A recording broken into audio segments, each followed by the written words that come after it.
following program is brought to you by your friends at Podcast One. Your life, your country. You're listening to the Laura Ingraham Podcast.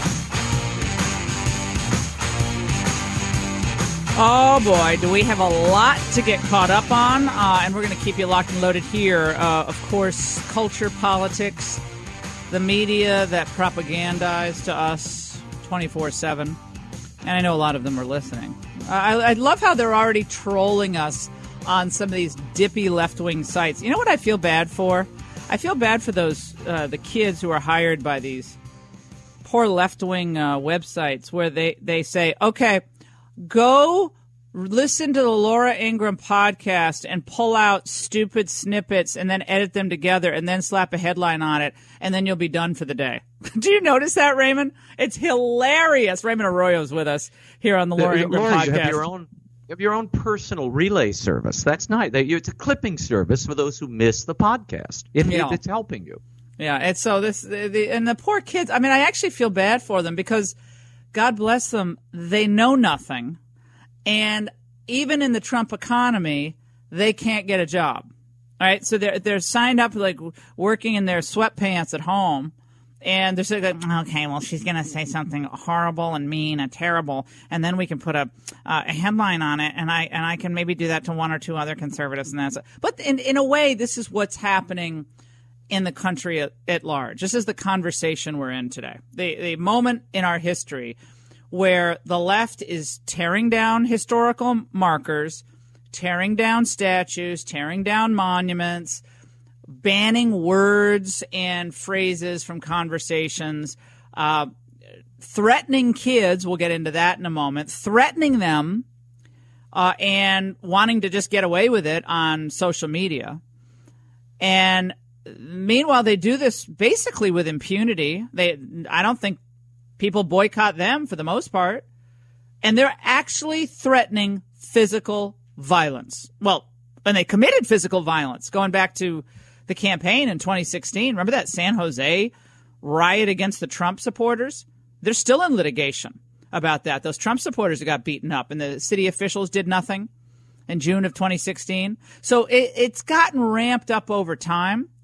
And I think the left, and Raymond Arroyo pointed this out to me yesterday, he said, well, why do you think they do it? Because they can. It's like illegal immigrants coming over the border. I mean, because they can. And because when they come, they don't really get penalized. Maybe they're in some kind of detention for a few days, then they're released. So, of course, they're going to keep coming because they can.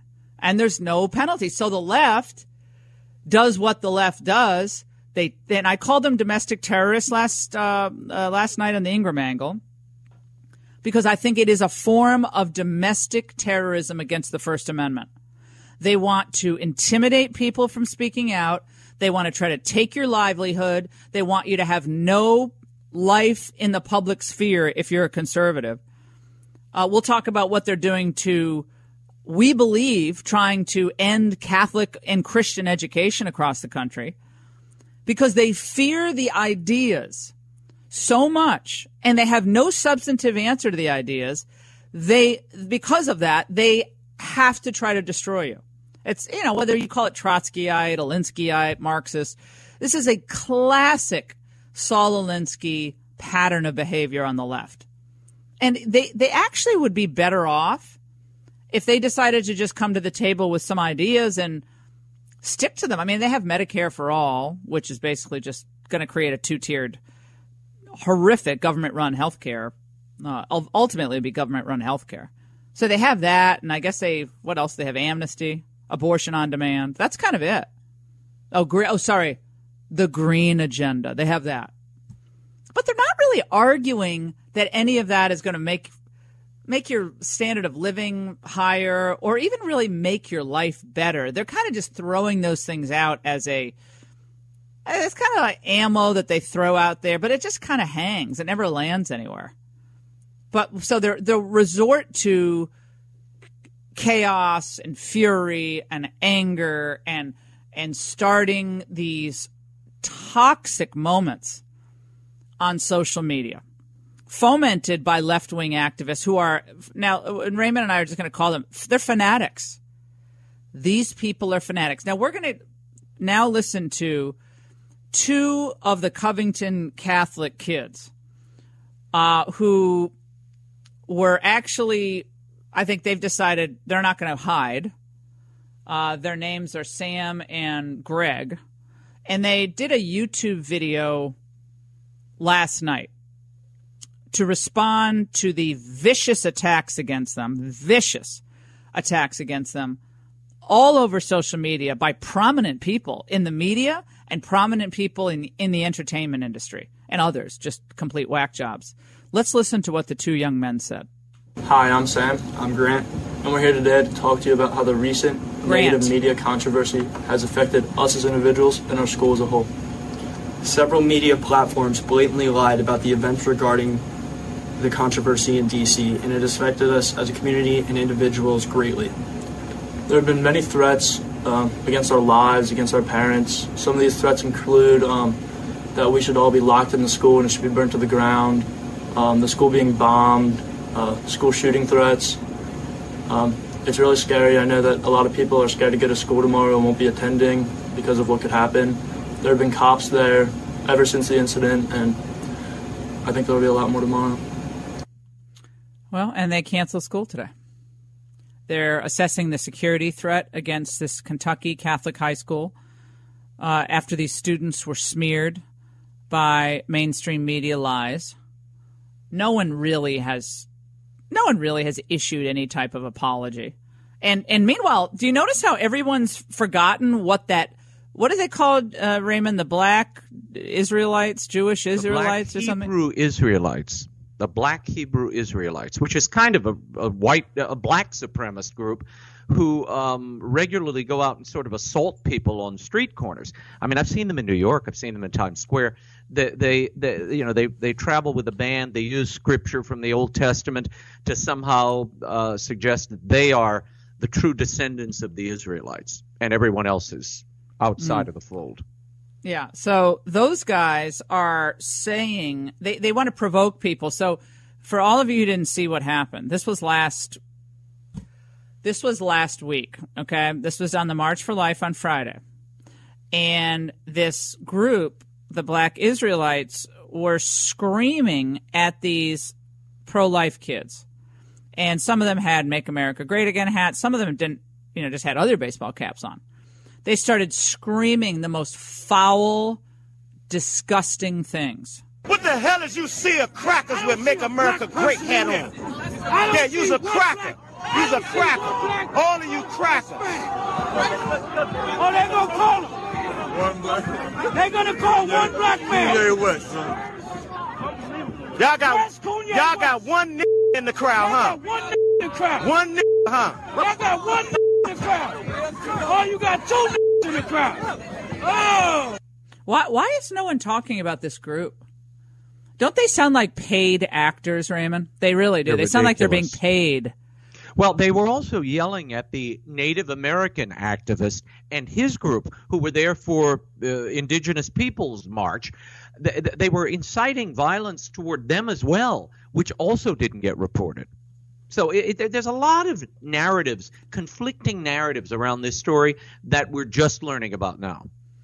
And the individual who was responsible for first reporting this and first claiming that this was actually an incident where the kids themselves were the ones responsible, he has been banned by Twitter, finally.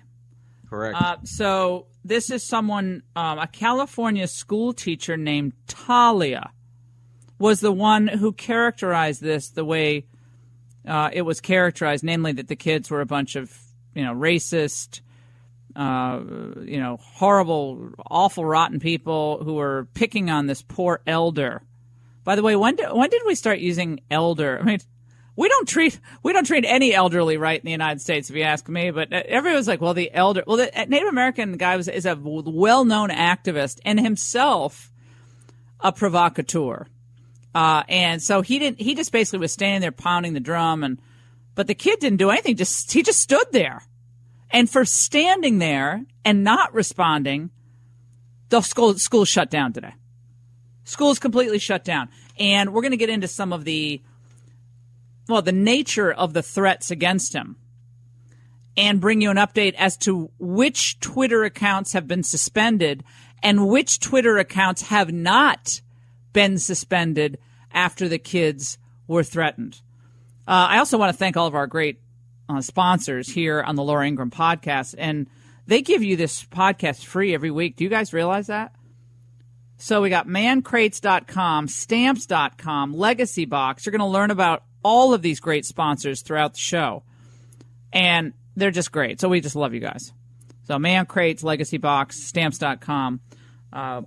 Thank you for doing what you do to just make this podcast what it is. Raymond, what's your overall sense on these domestic terrorists online and in person who seek to start these confrontations, mischaracterize them, and then destroy the lives of these young people who are young pro-life Catholics? This is a social media assassin squad. That's what this is. I mean, it started with this @2020fight, which was the name of that Twitter account that was banned. That was the teacher, so-called teacher out in California. We don't know. That hasn't been confirmed yet. But they claim it's a teacher in California. I want the name of it. We know the names of the kids. What's the actual name of this person who had this Twitter account? All we know is isn't that convenient? Her handle is 2020fight. And then thank you for the information. Good. Okay. It was retweeted 14,000 plus times by a number of bots to make it explode on social media. And then, of course, it was picked up by celebrities who pass it along to the media, who then amplify it. And overnight, what was a minor confrontation as kids waited for a bus turned into a national conversation piece on race and bigotry. This is astounding, really. It's a non-story, truly, Laura. But it was done for a reason. I don't even think you should be able to use – they shouldn't even be able to use those bots. I think those bots shouldn't even be allowed. I mean, that's another issue completely we don't have time to get into today. But right. That's an outrage in and of itself. I was off with the family and friends this weekend, so I was not able to really follow what was going on. I didn't follow it closely. I didn't tweet about it.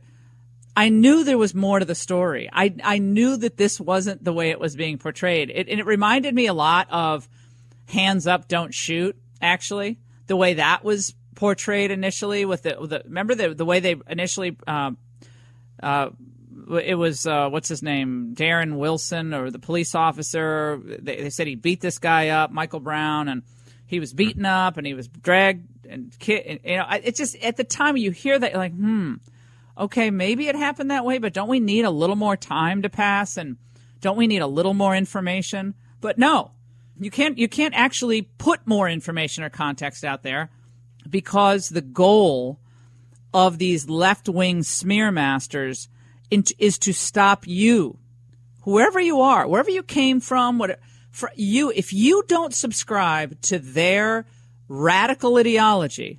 And heaven forbid, if you're pro-life and you support the president, you actually have a MAGA hat on, they feel they are well within your right to destroy you.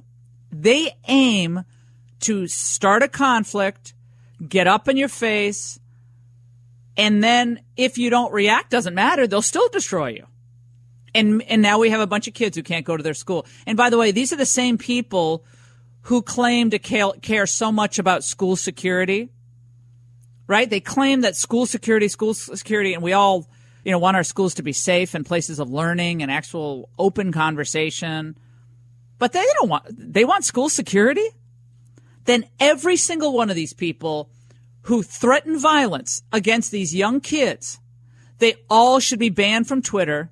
They all should suffer the consequences at work and in their jobs, just like they do this to conservatives. And any conservative makes a mistake. It doesn't matter if you apologize or not.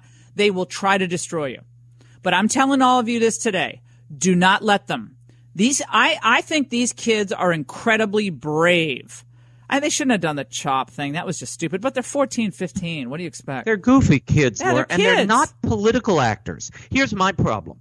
These are not political actors in any No. way. They didn't get in front of a microphone. They didn't get in front of a cause. They don't represent anybody. They're a bunch of goofy kids waiting after a pro-life march, and that may have been their great sin. Wearing the MAGA hat first, which triggered a lot of people in social media. That was the. We got to read some of the tweets. Yeah, we need to give you a full sense of what people have been saying about just wearing a hat. Now we have celebrities and others saying, like Alyssa Milano saying that the MAGA hat is like a white hood. Is the modern day white hood of the KKK. That's what that dope said.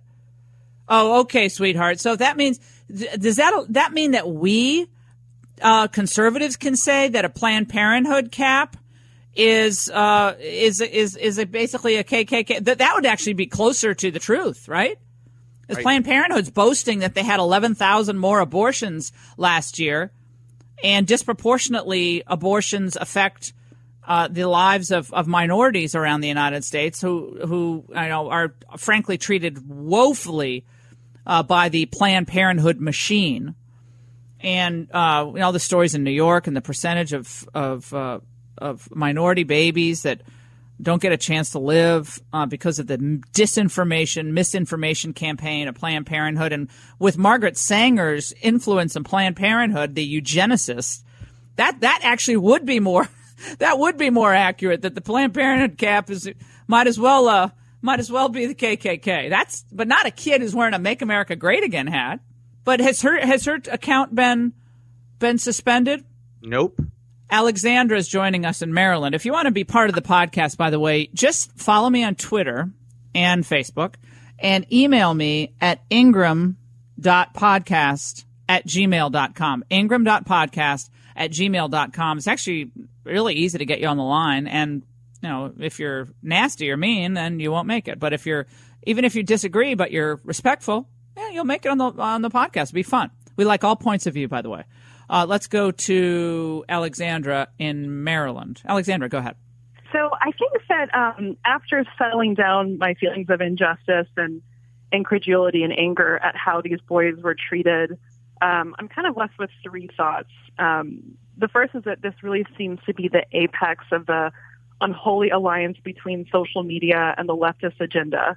I think this is probably the worst it's gotten, and I think that while I'm all for limited government and consider myself to be very conservative, I do think there needs to be government oversight in some capacity on social media companies. I think the only person who's really done a good job of policing that during the Zuckerberg hearings was Ted Cruz, because he's so intelligent. He can point out, hey, there's a lot of First Amendment problems here, not only with freedom of expression for conservatives, but in terms of slander and libel. You're right. I mean, the Catholic kids were targeted in part because they were at a pro-life march. They wore the hat, but because they're pro-life and because they're Catholic. I said this last night on The Angle, and I mean it. There is an all-out effort, and it's going to build over time, to destroy, and if they had their druthers, outlaw Catholic and Christian education as fundamentally discriminatory, is encouraging the deprivation of equal protection. And they'll base it all on, of course, the church's view on homosexuality and marriage and all the things that obviously clash with the modern sensibility. But they will ultimately try to, I think, disband or ban Catholic education. They hate these kids. I mean, these kids are despised for what they believe. So all the tolerant people are the most intolerant of all. So the finger's always pointed back at you. You call the MAGA kids intolerant, and then you're an inch away from their face, and then next thing you know, you're on Twitter saying they should be locked in a room and have the room and the house burned down. That's scary. That truly is scary. Someone's going to get killed here.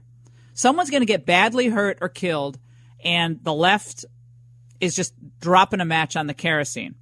I appreciate the call. By the way, there is a clear path for Valentine's Day.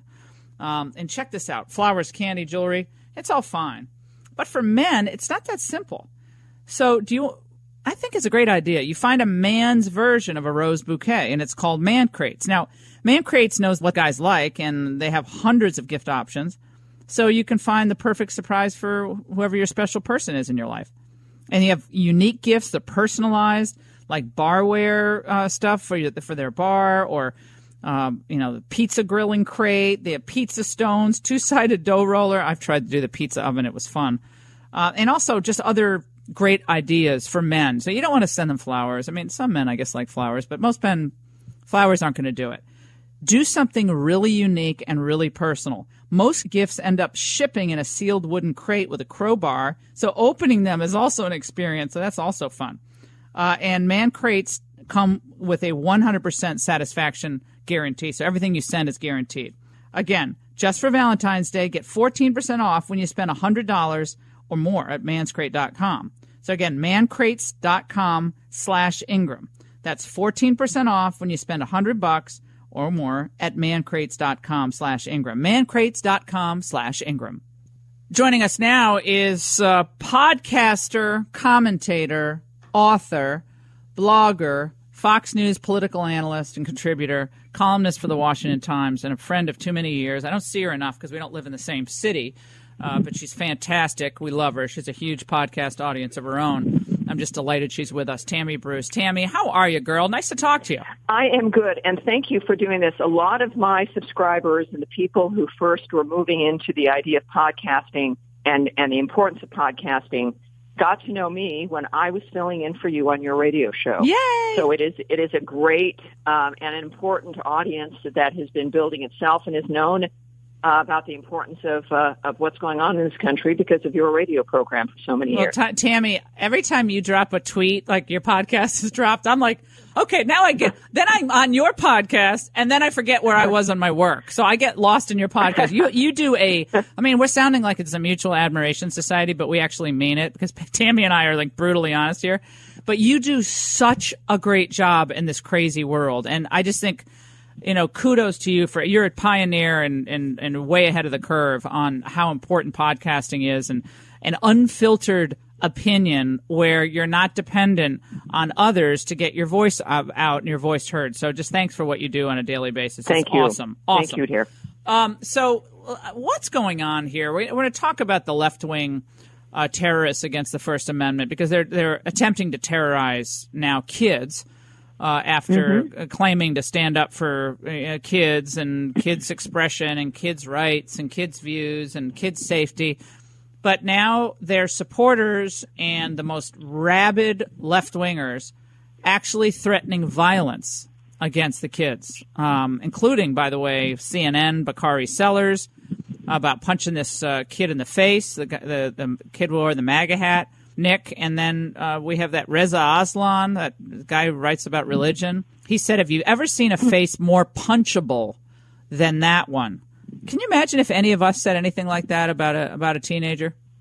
What's important here, while it is extremely disturbing and very dangerous, is that no matter how many years we would talk about the dangers of the left, which you grasp, which I was in, it is important because it's hard to believe if we were to just describe this to people and warn people because it's not normal. It's not what normal people do. And traditionally, of course, we tend as individuals to project our sense of values or expectations on other people. And so this idea of being of an instant reaction, which is to be violent towards children, is inexplicable to most normal, good people. But here we have it. And so it has been exposed. It's like pulling that curtain back, the old example in The Wizard of Oz, and seeing who's actually behind the curtain operating everything. And it was a little benign in The Wizard of Oz. Here it's not so benign. And I think that this is extremely important because it's also not new. The behavior and the attitude of the left around the world as a thing that develops and preying on the weakness of the human condition, the general weakness of the human mind, those who are disturbed have always been drawn into this as a legitimate political movement. And what it does is it destroys people's lives. And so at first, of course, they thought that they had complete control, and they've done a very good job here of controlling young minds through controlling the education system. Mm-hmm. So history is not taught.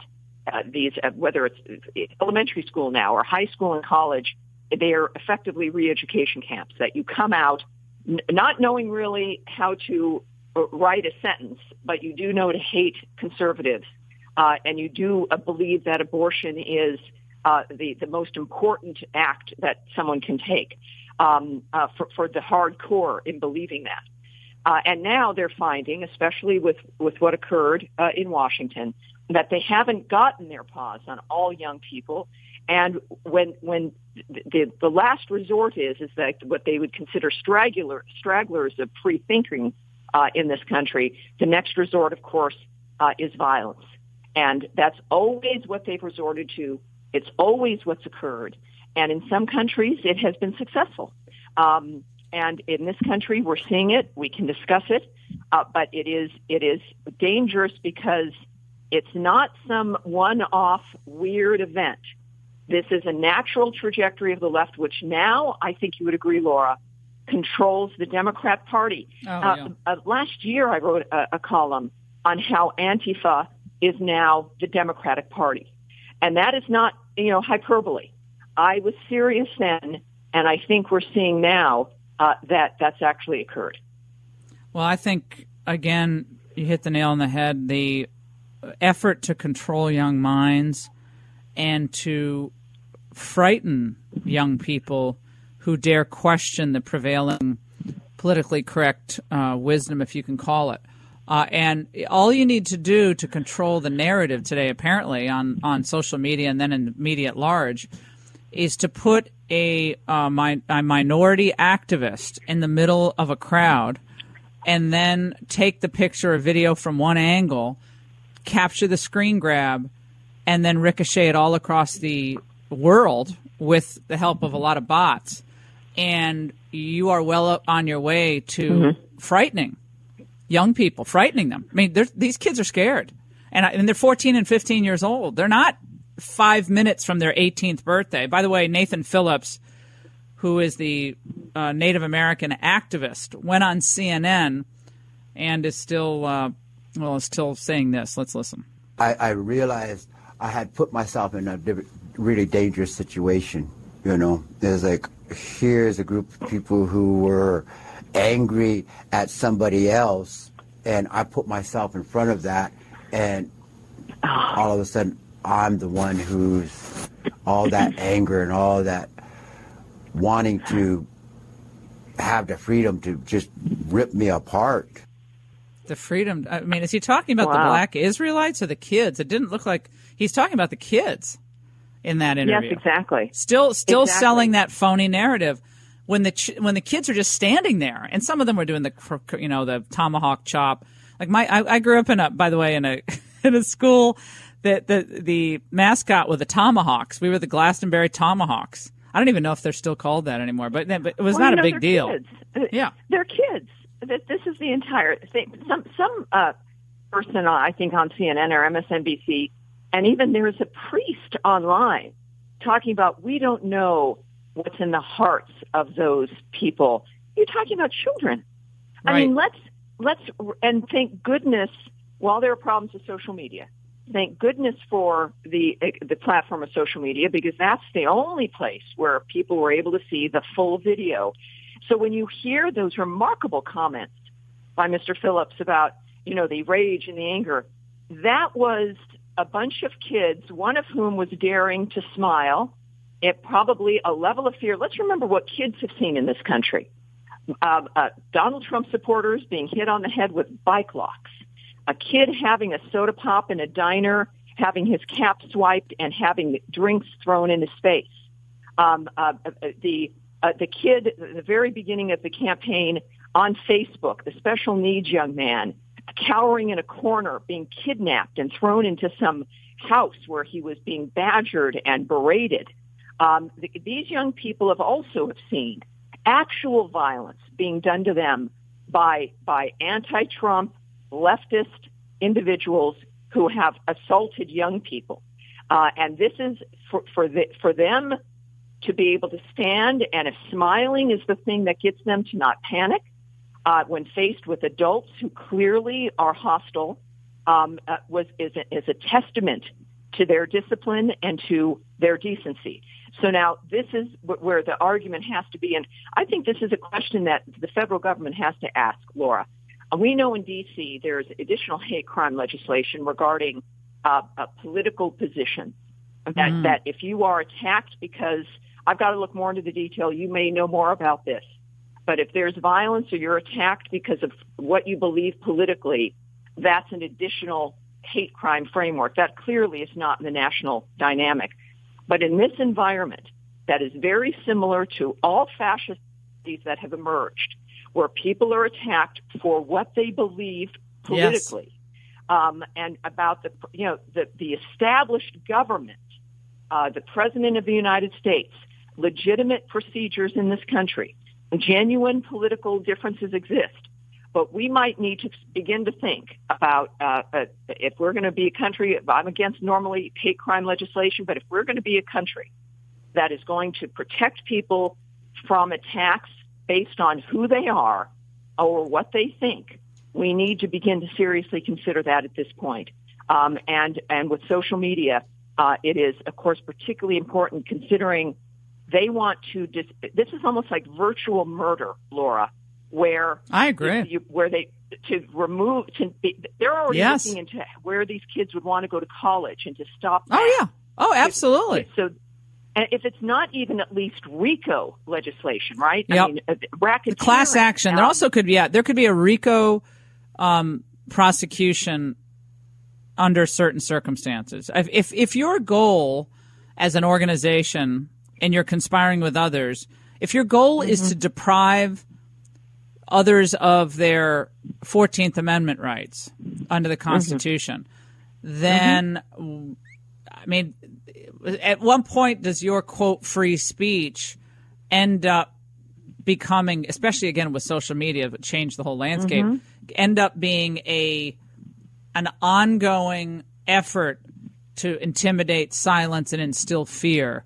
That it's an ongoing threat ultimately to physical safety, and because it's no longer you're not going to go into a theater and shout fire. You go online and shout racist. That's the problem. So to me, that's really difficult. But how about these? How about this Kathy Griffin? All these leftists who are just these old hacks who they're irrelevant. I didn't even put up a tweet from her last night on TV because I don't even want to give her any. I don't even want to give her. But they're doxing these kids, putting their phone numbers on the internet. That should be absolutely criminal to do. That should be criminal. Well, I do hope there's a couple of lawyers online that I saw offering free legal assistance to the families of these young men, and I think that needs to be a serious consideration. There's a point. Keep in mind, this also began this fraud, and I tweeted, about the fraud of this, putting up a small clip to get people to believe something horrible about the president or the president's supporters, that has obviously been typical for the last several years.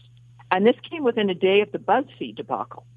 And this is an important correlation about what the left has resorted to, because this is what we'll see for the next 2 years leading up to the election.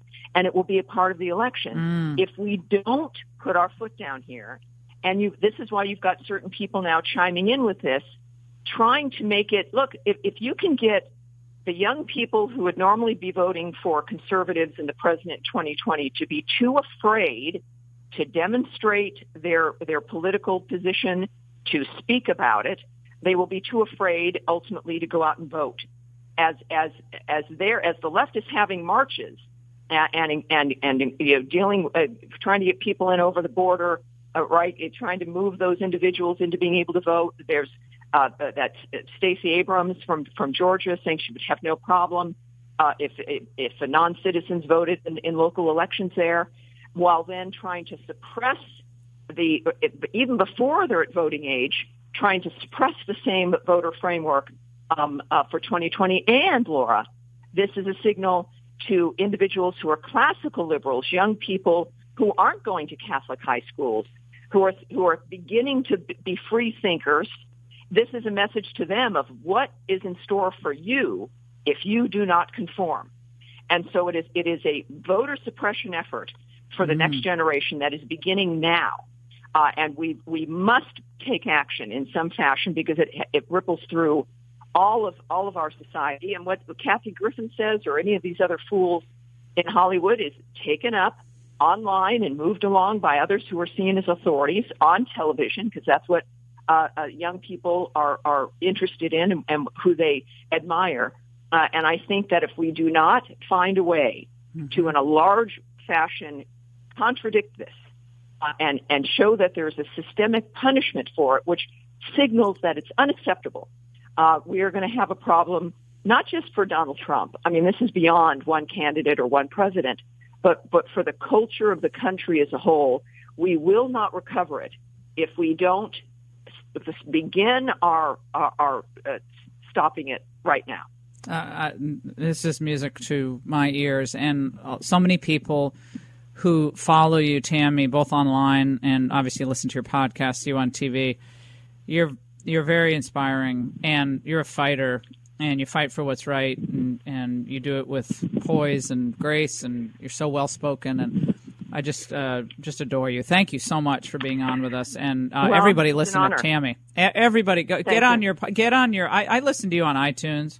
That's how I listen to you. So, is that the way you prefer people to find you, to go on iTunes, or you don't really care? Well, they can go to my website, TammyBruce.com, and all the details will be right there. And congratulations on your success, Laura. And we've got a big fight in front of us, but it's an honor and a pleasure to be in the foxhole with you. All right, fantastic. And pun intended, Tammy Bruce. Yes, exactly. Exactly, here on the Laura Ingraham Show, TammyBruce.com. I'll tweet that out as well, so y'all can, if you don't listen to her, you should, but you will start listening, and then you'll be addicted.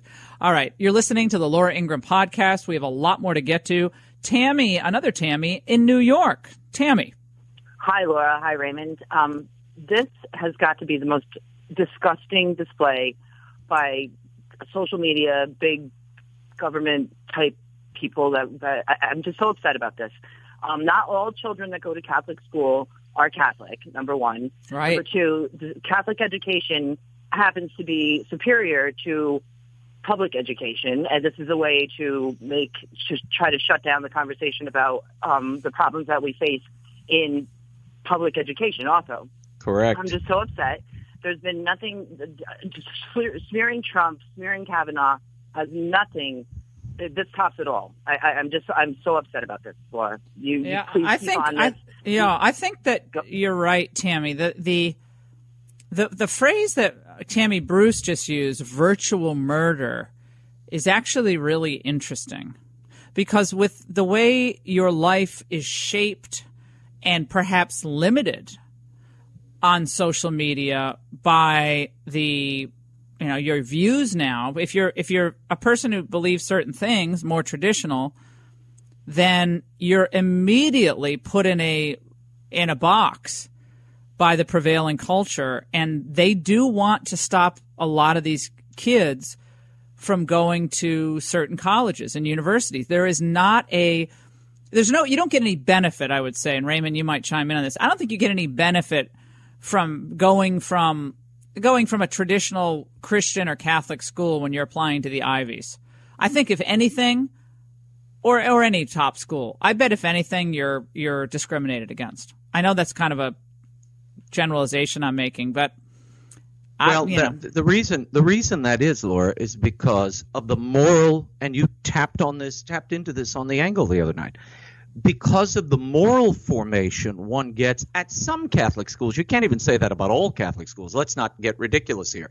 There's also a war brewing within the Catholic Church about what it means to be Catholic, what it means to be pro-life, and they're trying to include things like climate change and immigration reform into the pro-life cause. And that's really stretching it beyond what it means. Sure, there are life issues that touch on those things, but it's not traditionally what people mean when they say I'm pro-life or they go to a pro-life march.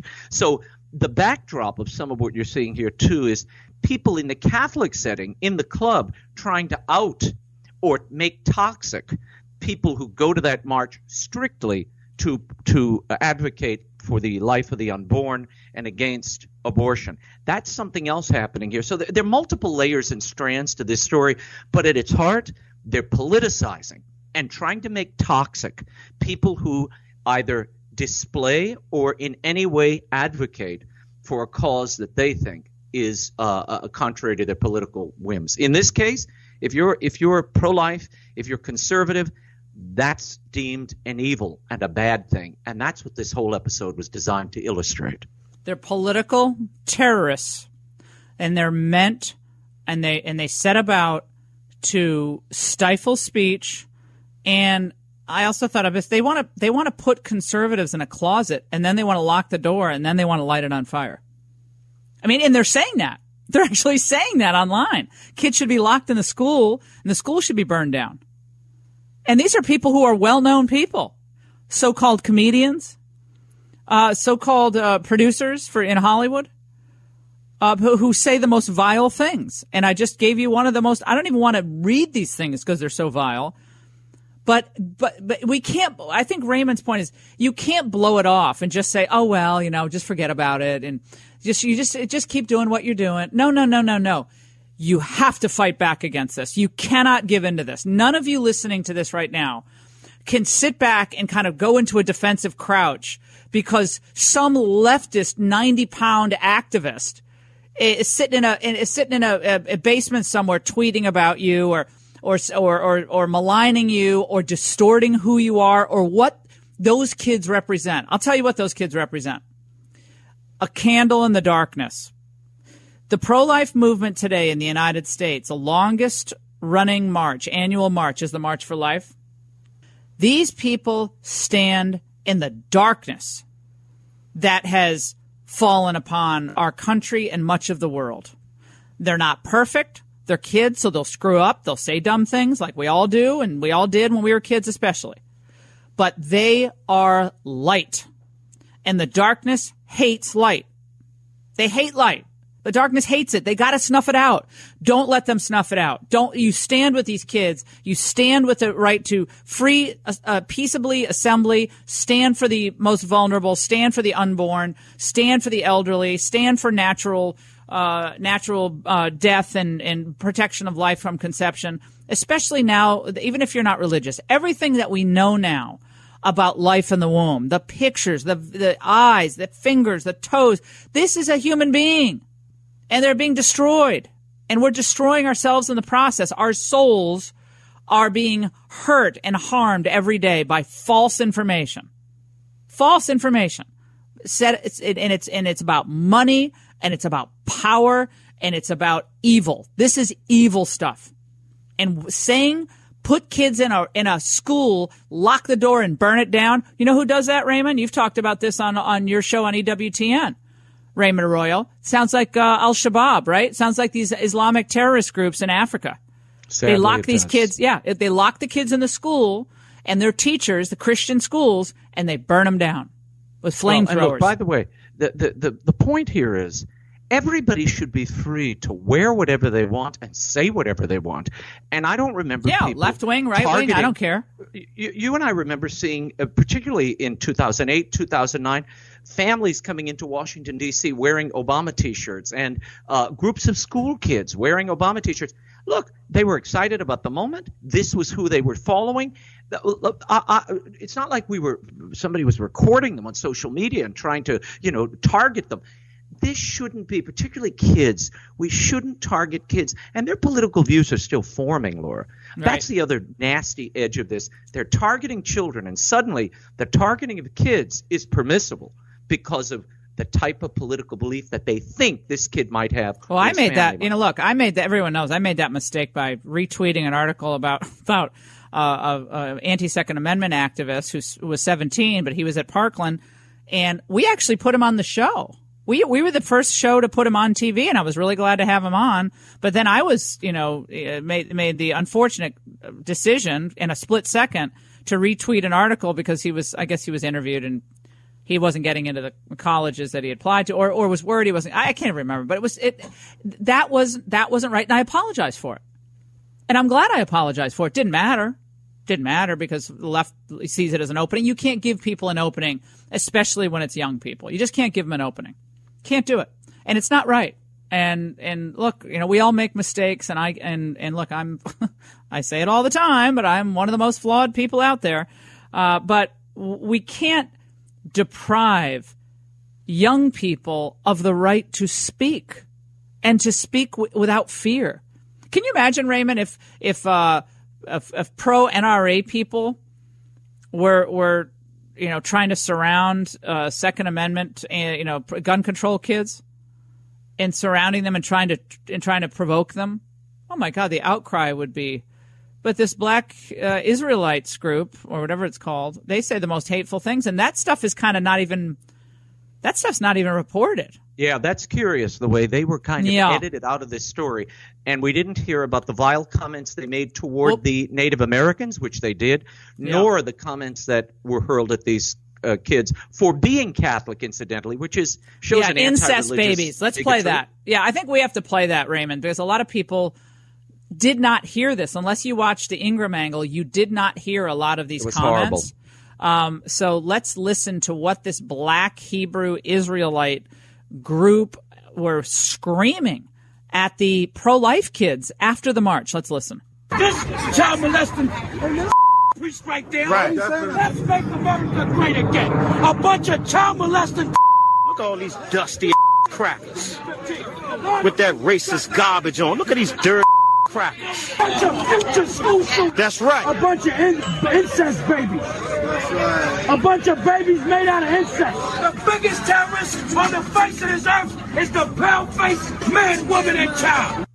I don't even know what that means. But again, imagine if those kinds of comments with that type of pejorative were directed at gay Americans, as that Westboro Baptist Church often did. They litigated against the Westboro Baptist Church. It was just commonly understood, and properly so in the culture, that these people were vile. Because why? They were always saying hateful things about gay Americans and others. But do you see the difference there? Like the Westboro Baptist Church. But now this group goes after the pro-life kids, and everyone kind of just ignores it. Because the media, they prefer, a lot of the people, not everybody, but a lot of people in the media and the dominant culture prefers that these kids go away. But you know what? And I also think there's a reason for it. They want the kids and the pro-life message to just disappear because they stand as a testament to what is true with this carnage since Roe versus Wade. And it's uncomfortable. And and a lot of people won't talk about it on TV because it's really uncomfortable. Millions and millions and millions and millions and millions of babies. Uncomfortable. And a lot of people in their 20s, like I've said this many times, when I was in my 20s, didn't care about the issue, never thought about it. But when you get older, and that's why these kids are so young and they're smart. They know, they see the pictures. They know this is a baby. It's not a glob of cells like Planned Parenthood lies. But it's wild. I'm telling you, this is a moment. And you have to hold the light up in the darkness, as hard as it is. And these kids didn't want to be put in the spotlight. As Raymond pointed out, they're not activists. They were there just to march with their friends at pro-life, but they're not looking for a microphone. And that's probably why he hasn't given an interview. Well, and Tammy Bruce brought up a good point. Not every child that goes to a Catholic school or even attends a pro-life march is Catholic. So they're branding all these kids. But we don't know who's Catholic and who's not Catholic. Maybe some of them weren't Catholic at that school. It happens a lot because of the quality of the education. There's actually a young Muslim girl at one of my daughter's old schools. It was a Catholic school, and she loves the school. She's actually Muslim. She loves the school. It's so, you know what I mean? Like, you gotta be careful. But the goal is to create anarchy and chaos. All right, Raymond Arroyo, we'll see you tonight, tomorrow night on the Ingraham Angle. You never know when Raymond's going to pop up on the Ingraham Angle. But you never know. I can't wait. Yeah, so we can't wait. So, Raymond, thanks so much for joining us, as always on the podcast. And now Byron York is with us. He'll join us in just a moment. But before we get to Byron, because we have lots of new developments on the shutdown, on the Giuliani saga, it's Stamps.com. You know, if you're enjoying this podcast, and the guests and the conversation, which is longer form than television. And it's, in many ways, it's much more in depth. It's freer, and, you don't have to go to teleprompter or anything. Look, I have great news for you. Now, you don't have to leave your home when you want to mail something at the post office or get stamps. You can save time and money this year and years forward by using Stamps.com. And Stamps.com, they've been amazing for so long. I mean, it just revolutionized the way people send U.S. postage, postal things with the Postal Service, because it's faster and it's more convenient. And you simply use your computer, and then you can print U.S. postage for any letter, any package, any class of mail, anywhere you want to send it. And the mail carrier picks it up. So it's no more lugging mail to the post office, no more hassles.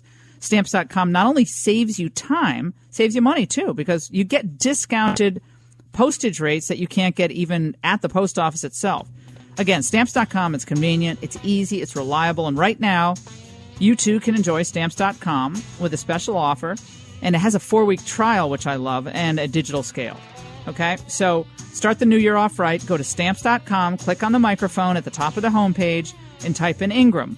That's Stamps.com, enter Ingram.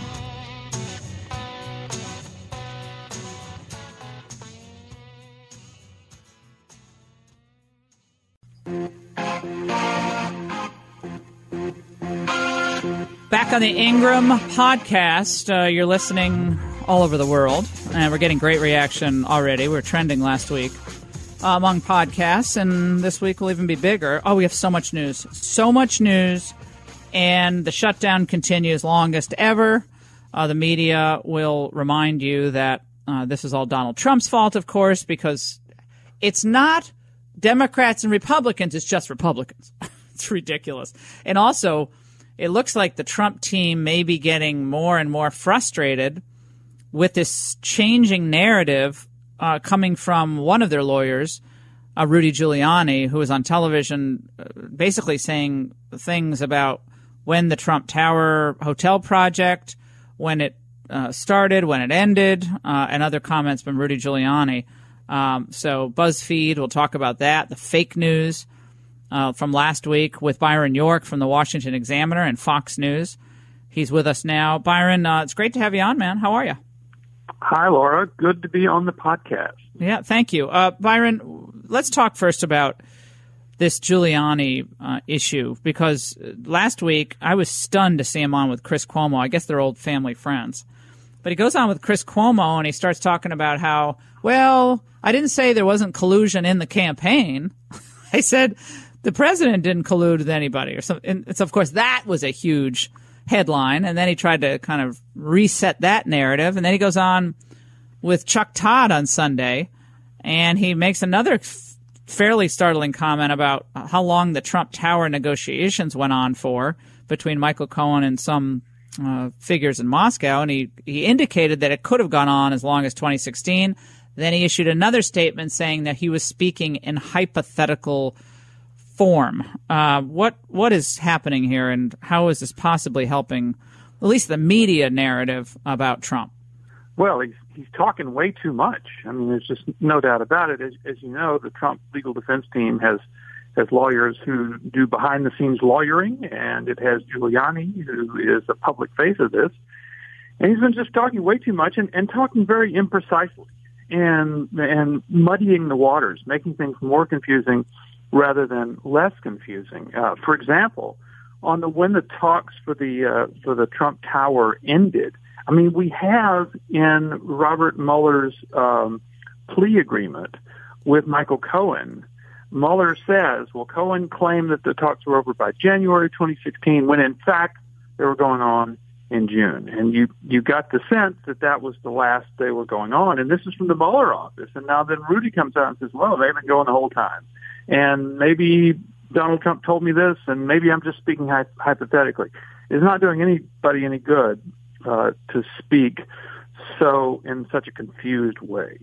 Well, and at this point in time, you have the competing narrative about the shutdown, where the left, again, with their media cohorts and enablers, have given the impression that this is only Trump who's holding up any talks. And there's no compromise because of Trump, because he wants the wall, and they don't want to give him the wall. That's why we have 25% of the government shut down.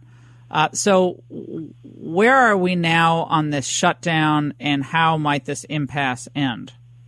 Yeah, well, everybody on the Trump team, whether it has to do with the Russia investigation or the shutdown or anything else, needs to know that everything they say will be interpreted in the most hostile fashion possible in the media, even if there's a less hostile way to interpret what is being said.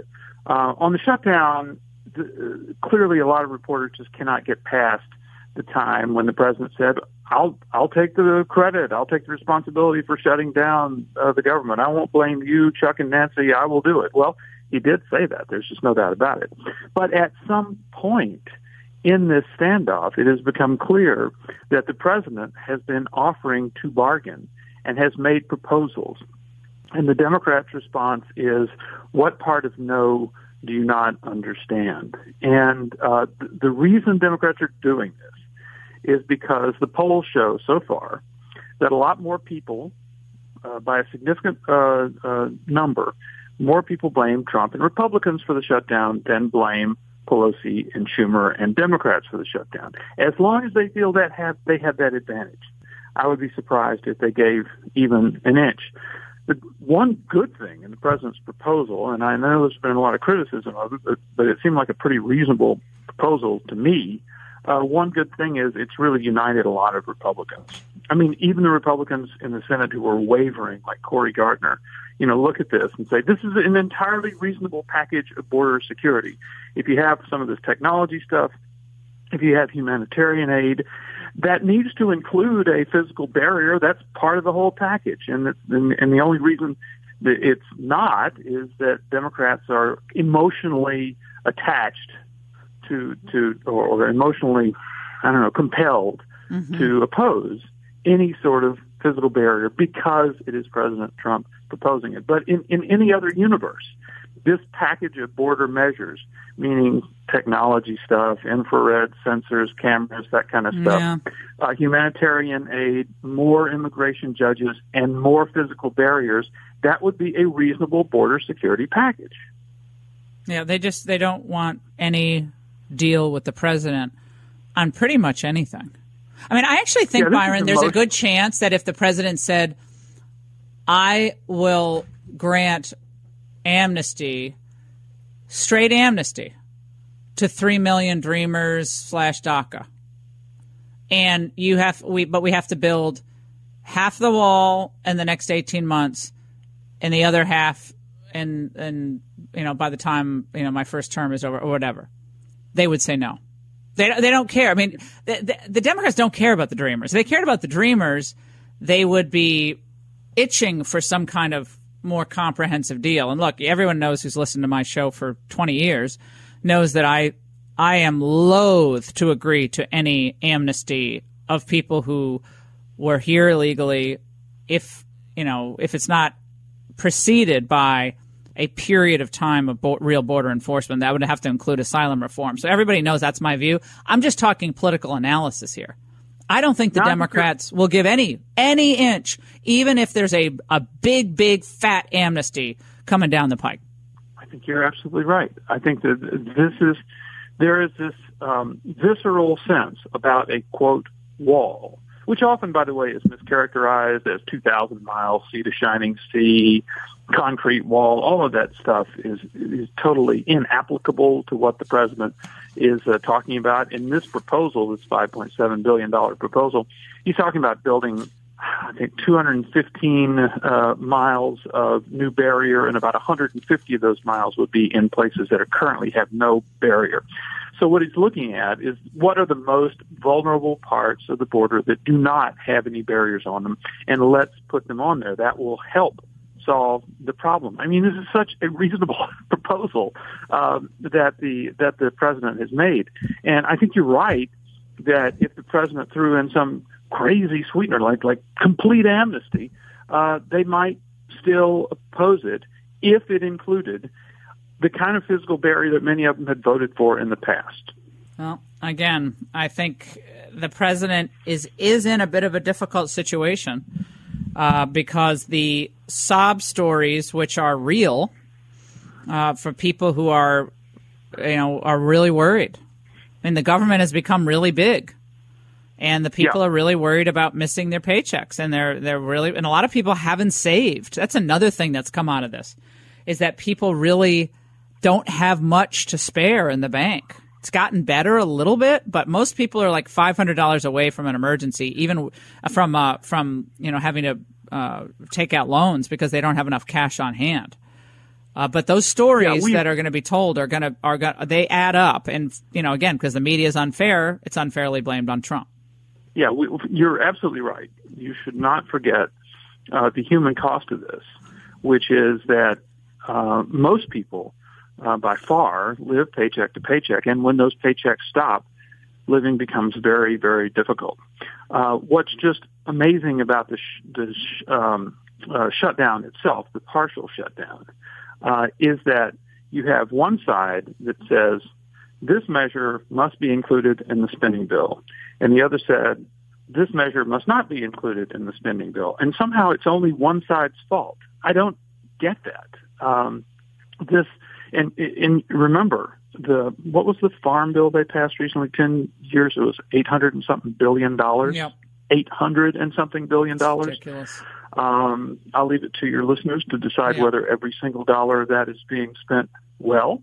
Mm-hmm. But we're talking about $5 billion here, which in governmental terms is not a huge amount of money and would buy a lot of border security.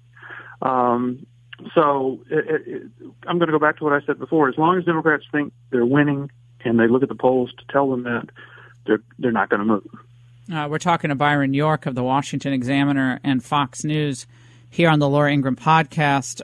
We had back to this BuzzFeed story for a moment because I don't want to let the moment pass without mentioning this. It dropped last Thursday night. It was during my show. It dropped. And the explosive claims that Trump allegedly told Michael Cohen to go to Congress and lie, which I knew when I first heard it. I've known Trump for 20 years. Just not something he would do or say, in my view, having known him for that long. So I knew it was ridiculous. But it's, again, just like the thing with the Catholic kids at the pro-life march, a impression ricochets across the media. It's picked up by all these really well-known reporters. The impeachment word flies. The president's going to be forced to resign. All these things. Donnie Trump is going to be handcuffs. I mean, all this stuff they say. And then it turns out Mueller has to come forward and say that didn't happen. And then they go on TV, Byron, over the weekend. I'm sorry to interrupt, but they go on TV. Anthony Cormier from BuzzFeed. He goes on with CNN. And again, CNN totally invested in this being true. And it was a fairly softball interview. I mean, there were some okay questions, but it was fairly softball. And this is what he said. Let's listen. A lot of reporters look at the special counsel statement and they say, he issued a flat denial. They're challenging the premise of your story. What does that feel like as a reporter? What does it feel Never like? Great, but actually I'm solid. My sources are solid. This reporting is accurate. So the people are saying heads should roll at BuzzFeed. No. That you're hurting the news business as a whole. What do you say? I've been a reporter for 20 years. This is going to be borne out, Brian. This story is accurate. What if the sources are just wrong? They're not. What do you make of this, Byron? I mean, he's flatly saying it's true. Mueller's saying it's not what we have. What's going on? I was astonished to hear that because of what the special counsel had done. And we all know that what Mueller did was unprecedented for him. He just doesn't do this. Most people believe that Mueller would not take such an unprecedented step to quibble with the details of this story, that, in fact, Mueller's statement means the story is fundamentally wrong. We've had reporting in the Post and the Times to back that up. So the fact that BuzzFeed is so dug in strikes me as really kind of interesting. What I think another thing we saw is after the initial shock over the Mueller statement, a lot of the cable news commentary kind of snapped back to what it was before Mueller had said anything, which is that the story would be huge if true. And you think, well, wait a minute, Mueller just said it's not true. But I think that they're very invested in wanting to believe this. And what has been interesting is that the special counsel's statement has not really settled anything. And up until then, I think a lot of us thought, well, if there's one authority that everybody in the press listens to, it would be Mueller. If Mueller speaks, they say, well, this guy knows what he's talking about. He's investigated all of this. He knows more than we do, and we will trust what he says. And he came out and he told them something they didn't want to hear, that is, this BuzzFeed story is not right, and they begin to doubt and question what he said. It almost makes you think that if at the end of all this, Robert Mueller comes out and announces there was no collusion, they'll begin to say he was a Russian agent too. It's fascinating. It showed you that this is a fire that Robert Mueller cannot put out. No, that's really interesting, and yeah, it's almost like they're waiting to torch Mueller here. I mean, so now they've already shifted the goalpost. Unless now it's them what they want. Right now it's they might have talked about Trump Tower, a deal that Donnie Trump was on my show last night, and he basically said, this thing went nowhere. And he's obviously his lawyers told him not to talk about Giuliani because that's not going to be helpful. And everyone being crosswise on comments and opinions isn't going to help. But he basically just said, this is such a zero. Like this, we had like some vague letter of intent, and it wasn't nothing happened. I mean, it just went nowhere. Like so many times, I look at real estate over the last 20 years, and I looked at a couple of houses and I'm like, oh, do I like that? No, you just don't do anything. But it's obviously a bigger deal because it's Moscow. But I thought it was about rigging the election. I thought the whole thing was about rigging the election. Now it's, you were going to build a gleaming tower in Moscow. What? And actually, I went back and I looked at the president's remember the Russia If You're Listening news conference happened on July 27th. During the Democratic convention, I think. 2016. And he actually was asked about this. And he said, 4 or 5 years ago, we had a Miss Universe pageant in Russia. It was a huge success, great success. And we had a lot of people with projects, and we talked to people, and we looked at stuff, and it just didn't work out. I mean, that seemed kind of like an accurate description of what we've been hearing. But it's the big thing right now. The Moscow Trump Tower thing is the big thing. Just as in the past, it was the Facebook ads or the New York Trump Tower meeting or the meeting with the lawyer. Yeah, the other Trump Tower in Manhattan. That meeting. Now it's Moscow. I mean, oh come on. I mean, I got to play something for you, Byron, because this is fun. Last week I talked about Ocasio-Cortez and on the angle, and my point, you might have even been on the set. I said, I actually take her seriously. There are a lot of people who are kind of blowing it off, saying, oh, she's not smart, she's this, and I just like, why is that helpful? She is a actual serious player in the Democrat Party, and I'm going to treat her as such. I'm not going to talk down to her. I'm not going to just blow it off and lob insults. I mean, she's left wing, but so what? She would call me right wing or conservative. It's fine. But she goes on Stephen Colbert last night, the freshman congresswoman who has more Twitter followers than I think almost anyone in Congress, if not the most, 2.5 million. She goes on with Stephen Colbert last night, and he talked about a lot of things, including the 70% tax rate. Let's listen. You're getting a fair amount of pushback privately and publicly from more established members of even your own party saying, wait your turn, go slow. Don't ask for so much so fast right now. You're new, wait your turn for everything, and don't make waves.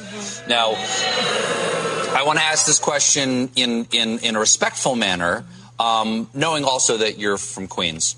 So you'll understand this question. On a scale of 0 to some, how many do you give? I think it's 0. No, the F word.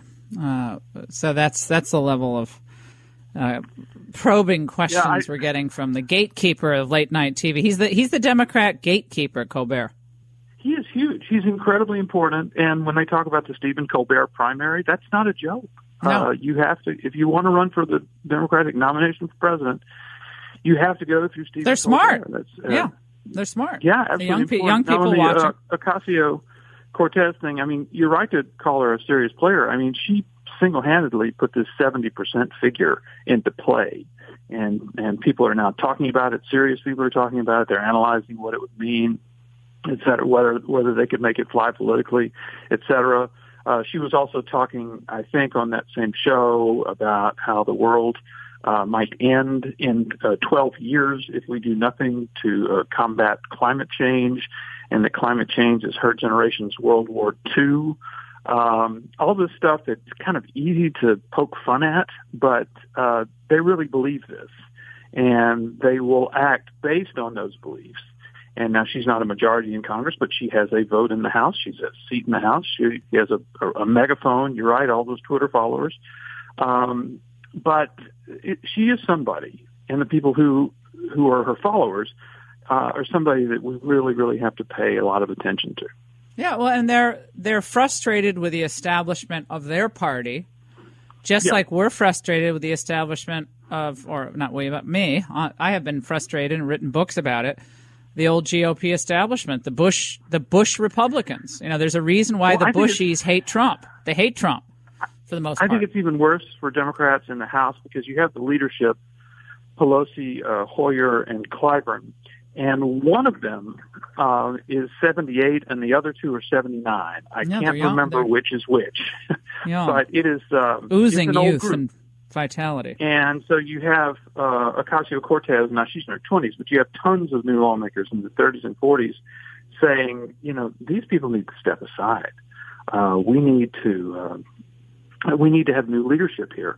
And, you know, when Pelosi was elected, there was even talk about her promising to only serve for a certain period of time. Mm-hmm. So Ocasio-Cortez and this group, they've got time on their side here. Yeah. By the way, then you have Biden out there yesterday, over the weekend. He was yesterday. He was at MLK events, and he's trying to get in on the excitement of the 2020 race, and he's facing a very, very crowded field.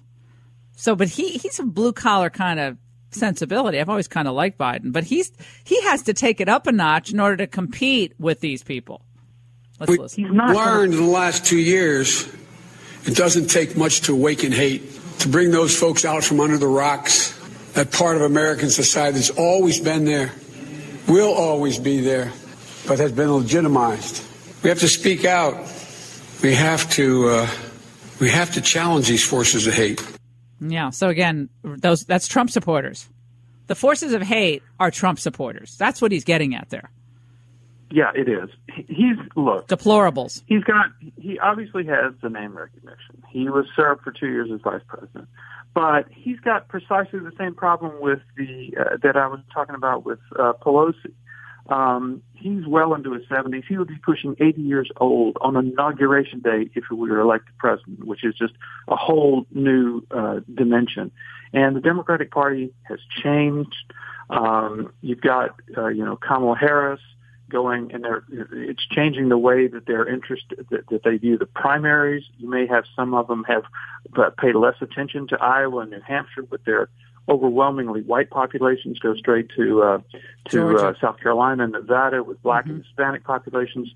The whole Democratic Party process is changing, and Joe Biden is not on the leading edge of that change. No. And I think, Kamala Harris is trying to catch fire as kind of a bridge candidate between the really young Ocasio-Cortez and the 70-year-olds, and so she's trying to. But I mean, I think they're all trying to be the next Obama, right? I mean, the next it girl, it guy. I mean, they're trying to.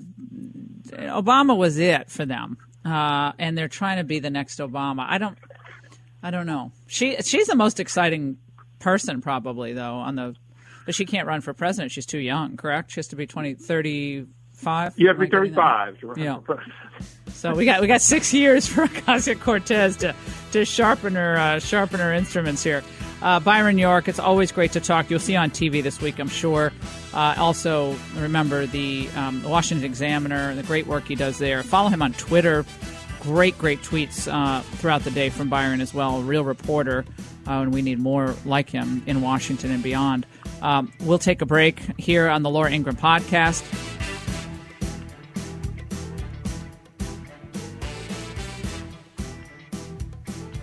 You're back on the Laura Ingraham podcast. Delighted you're with us. Always subscribe. Podcast1.com, Podcast One app, or you can listen on iTunes. Very easy. Go to a little purple icon, a little app on your phone. Laura Ingraham Podcast, politics, the culture, sports, entertainment. We got it all covered for you, and analysis you're not going to hear anyone else. And remember, it's the Ingraham Angle at night, 10 p.m. Fox News. You have to DVR us if you can't stay up, but it's 10 o'clock. Come on, you can stay up. And it's fun. We're having fun on the show and exposing the left's political terrorism and refusing to be intimidated or silenced because these bots and their radical friends online who send them around are trying to intimidate now even kids from speaking out on conservative issues, as you saw with that non-confrontation at the Lincoln Memorial after the pro-life march. We covered it all, and we have so much more to get to, including the controversial calls that happened during the championship game over the weekend between the L.A. Rams and the New Orleans Saints, so we'll get to that. Before we do, though, Erica in New York, we got a lot of people on the line who want to call in and talk about the shutdown, what Trump should do. How do you end this, or do you just keep it going, Erica? Well, first of all, I wanted to thank you, Laura. I watch your show as often as I can, and I'm following you on Twitter. It's nice as a conservative Christian Thank you. myself to be able to watch and read real news. I just want to say that it's what's going on with the Democrats, who are the cog in the wheel. It's a national travesty, if you ask me. It's not because I am a conservative Christian that I'm saying that. I'm also have been a civics teacher. I have a degree in poli-sci. It doesn't matter. It's a shameful thing that we have politicians who are blocking what is best for the United States, for everyone in this country. Then that is border. I think all of us know one that says our sovereignty, any nation state. Well, they also need to be protected.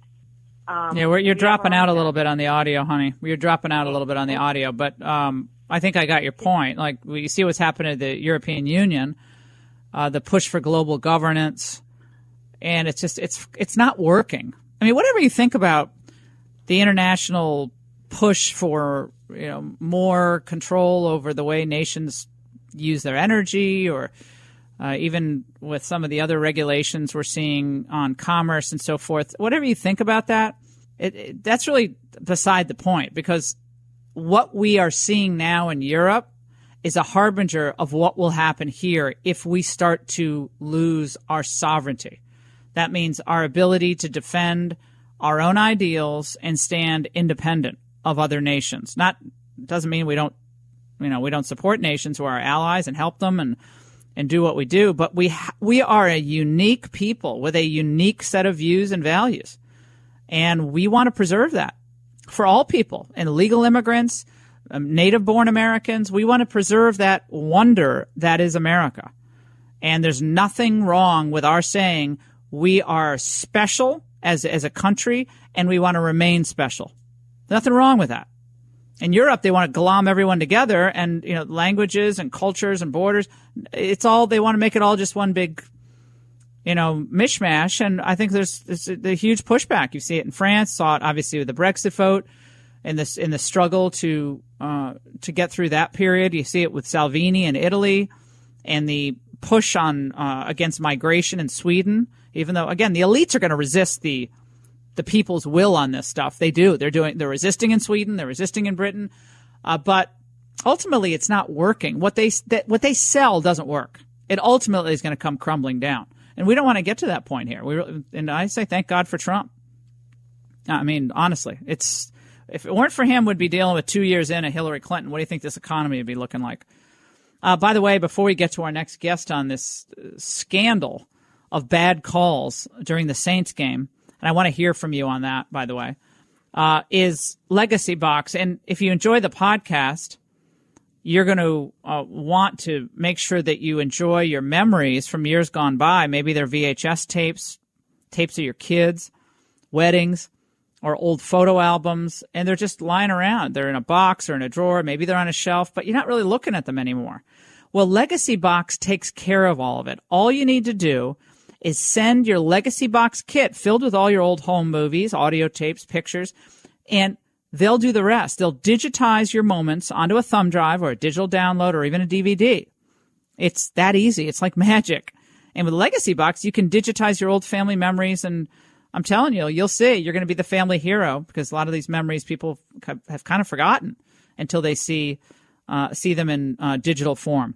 So all you do is go to legacybox.com, get started, legacybox.com/Ingram, and get 40% off your first order. I think we've already ordered ours. Yeah, we've already sent ours off, so I can't wait to get them. And I have a lot. Oh my gosh, I have a lot of stuff that has to get digitized. So legacybox.com/Ingram, and you'll save 40% today. Don't let those memories stay in a drawer or box. Legacybox.com/Ingram.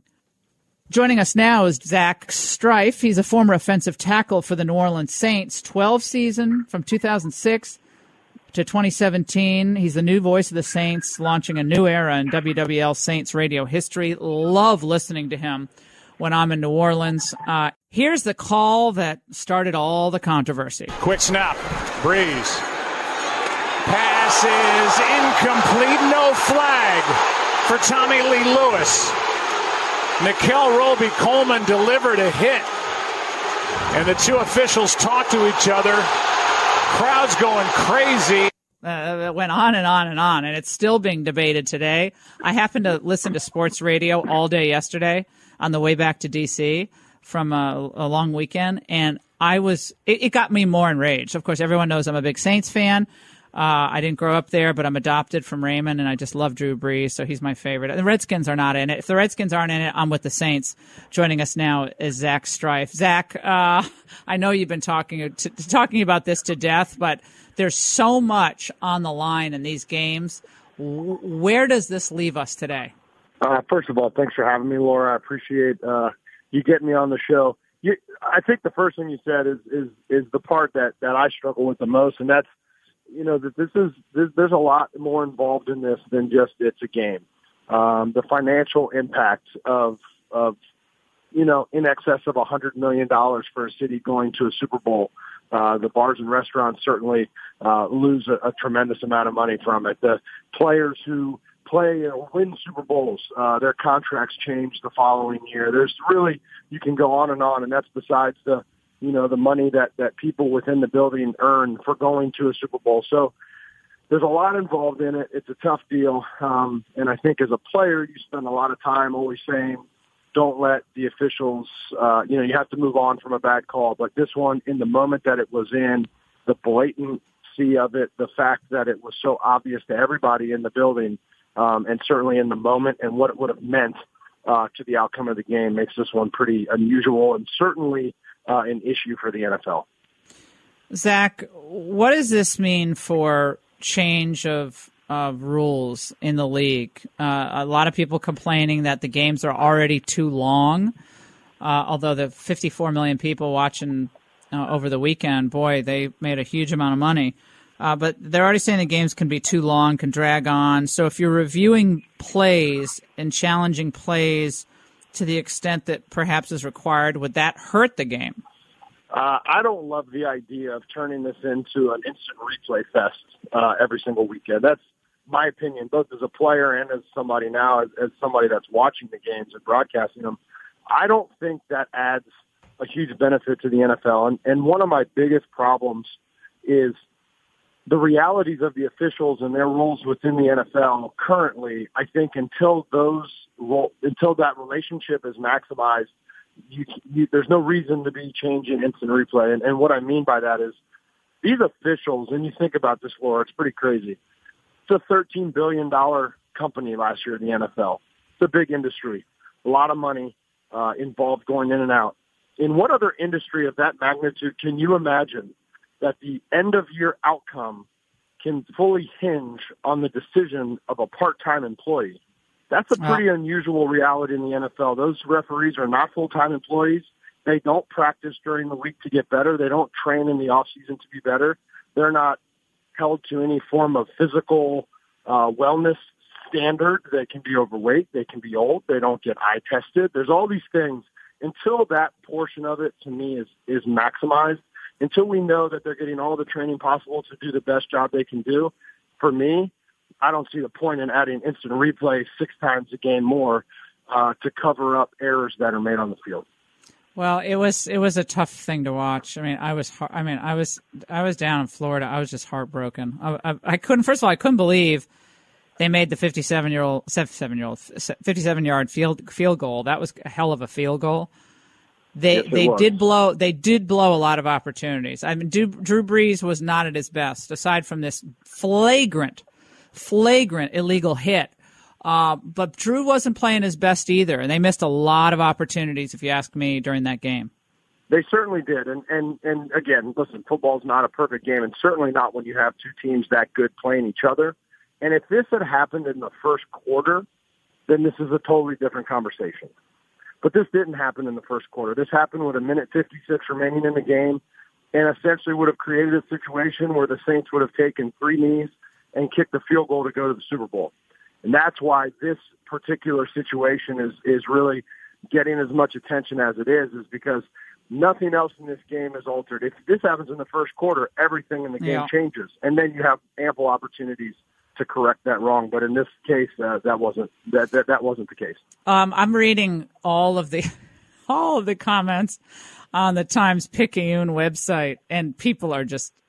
I mean, Raymond Arroyo, who is just on with us, he's in New Orleans now, and he's flying from New Orleans. He's like, people are just so angry, so demoralized.